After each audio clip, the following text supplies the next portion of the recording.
Hello and welcome back.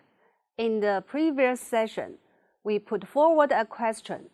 What is the principal component of yellow pus in the wound? Getting to know about cellular events will provide you the answer. We'll talk about cellular events through two sessions. Cellular events involve leukocytic exudation followed by activation of the leukocytes, which can carry out their functions in the inflamed area. Leukocytic exudation refers to the movement of leukocytes from blood vessel into the extravascular tissue.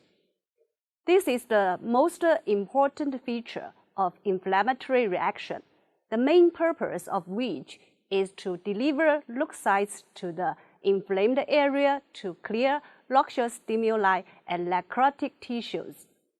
Leukocytes that move into inflamed site during this process are called inflammatory cells.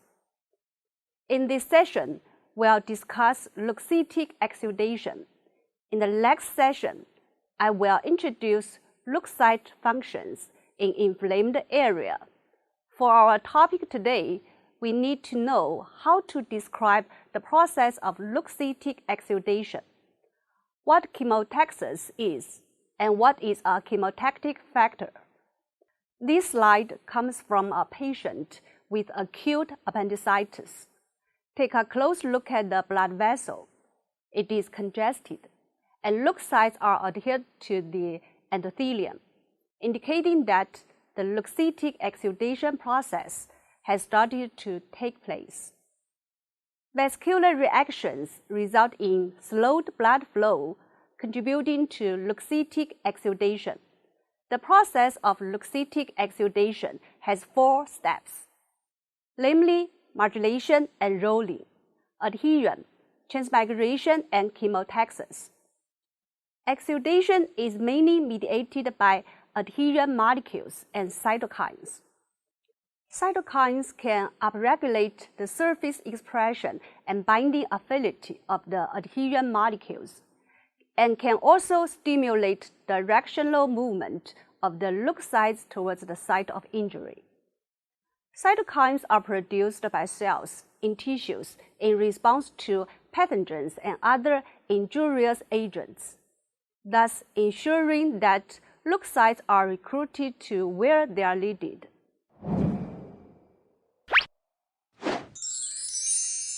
Let's start with modulation and rolling.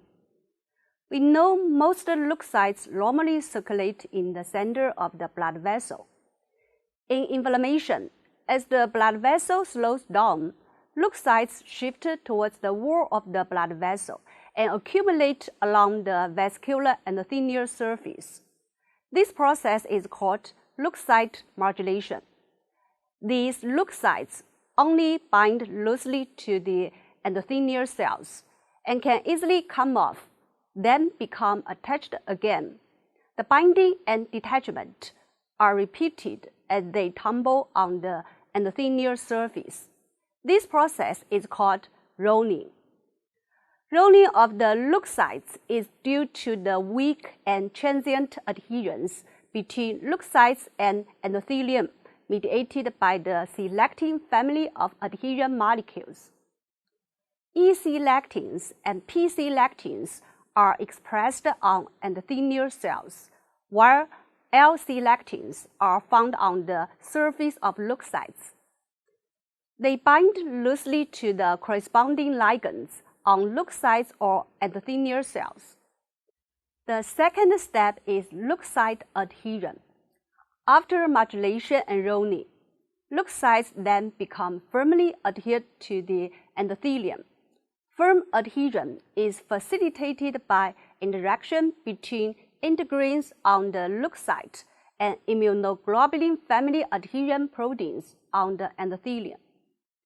For example, integrins LFA1 and VLA4 can firmly bind to the corresponding integrin ligand adhesion proteins, ICAM1 and VCAM1 respectively. Integrins also mediate the adhesion of leukocytes to extracellular matrix after they get into the extravascular space.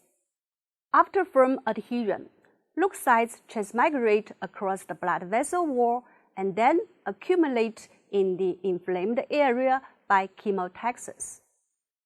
Leukocyte transmigration means leukocytes traverse the blood vessel wall into the extravascular spaces by amoeboid movements across the intercellular junctions between endothelial cells.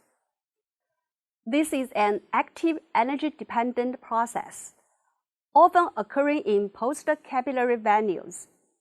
Transmigration is mainly initiated by chemokine and platelet endothelial cell adhesion molecule 1, PECAM1, located on leukocytes and endothelial cells.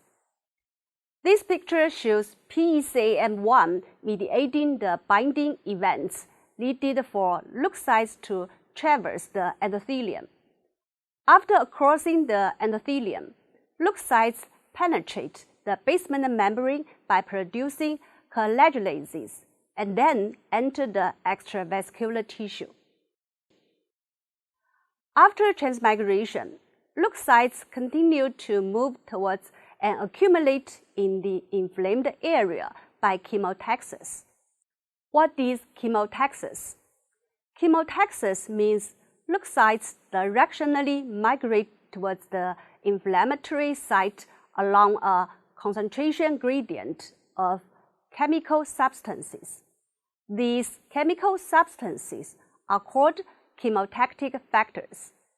They stimulate the directional migration of leukocytes. These factors act by binding to specific surface receptors of leukocytes, triggering the assembly of cytoskeletal contractile elements necessary for movement.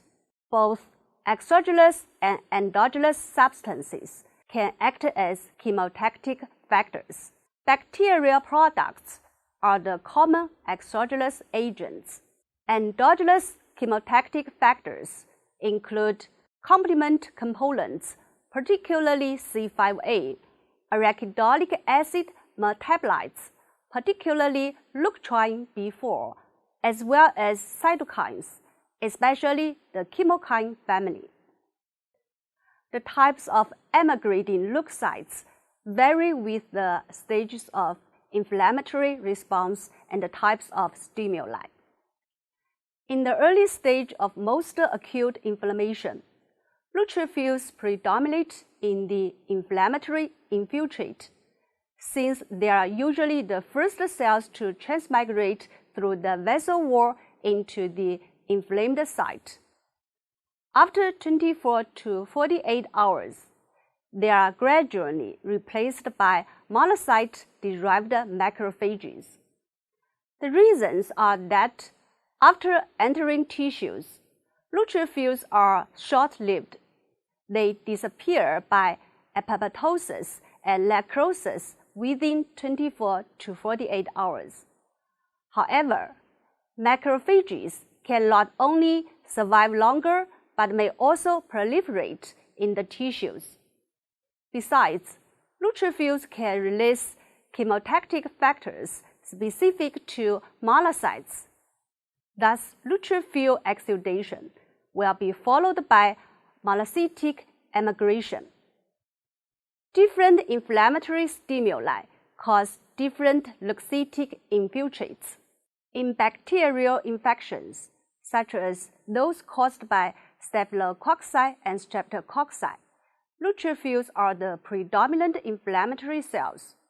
In viral infections, lymphocytes are often the first cells of call, while in parasitic infection and some hypersensitivity reactions, eosinophil is the main cell type.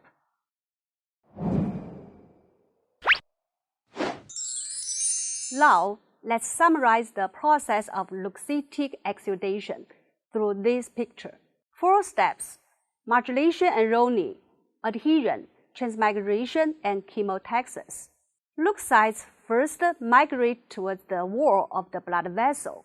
then begin to roll onto and firmly adhere to the endothelium, then transmigrate through the vessel wall. After reaching the extravascular space, leukocytes continue to directionally migrate towards the site of injury by chemotaxis. I want you to think about two questions after this session. Adherent molecules play important roles in the process of leukocyte exudation. Selectins in rolling, integrins in firm adhesion, and PECAM1 in transmigration. If there are genetic deficiencies in these molecules, what would happen? Based on what we learned during this session, we know the main component of yellow pus in wounds is neutrophilic exudate. Neutrophils are the first cells to transmigrate through the vessel wall into the injured site in acute inflammation. How do these neutrophils exert their functions in the inflamed site? That's all for now. Here are the references. Next time, we'll talk about leukocyte function in inflamed area. See you then.